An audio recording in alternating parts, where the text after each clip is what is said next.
Format ఏదైనా toss పాత్ర కీలకమే. Toss గెలవడాన్ని అడ్వాంటేజ్గా మలుచుకోవాలని captains భావిస్తుంటారు. అయితే గబ్బాలో టాస్ గెలిచి కెప్టెన్ రోహిత్ శర్మ తీసుకున్న నిర్ణయంపై కొందరు తప్పుపడుతున్నారు. టాస్ గెలవగానే టీమిండియానే తొలుత బ్యాటింగ్ చేస్తే సరిపోయేదని అభిప్రాయపడుతున్నారు. ఇంతకీ హిట్ మ్యాన్ ఫస్ట్ బౌలింగ్ను ఎందుకు ఎంచుకున్నాడన్నది ఇప్పుడు ఆసక్తికరంగా మారింది.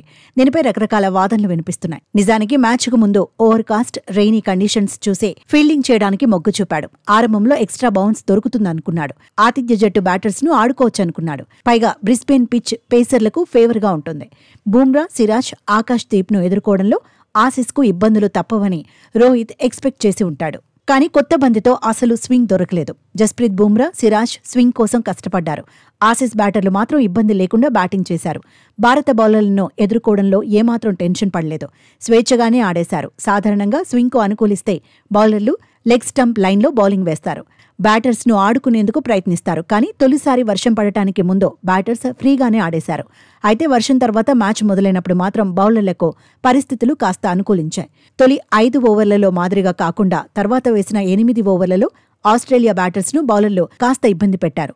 భారత బౌలర్లు క్రమశిక్షణతో కట్టుదిట్టంగా బౌలింగ్ చేసేందుకు ప్రయత్నించారు. వ్యూహం మార్చి 5వ స్టంపుపైనే బౌలింగ్ చేశారు.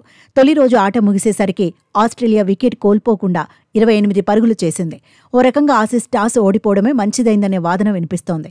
గబ్బాలో ఎక్స్ట్రా బౌన్స్ లేకపోవడంతో ఉస్మాన్ ఖవాజా, మెక్స్వీని కూల్గా బ్యాటింగ్ చేయగలిగారు. రికార్డులు కూడా ఆసీస్కు ఫేవర్గా ఉన్నాయి. 1985 తర్వాత తొలుత బ్యాటింగ్ చేసిన మ్యాచుల్లో ఆతిథ్య జట్టు ఓడిపోలేదు.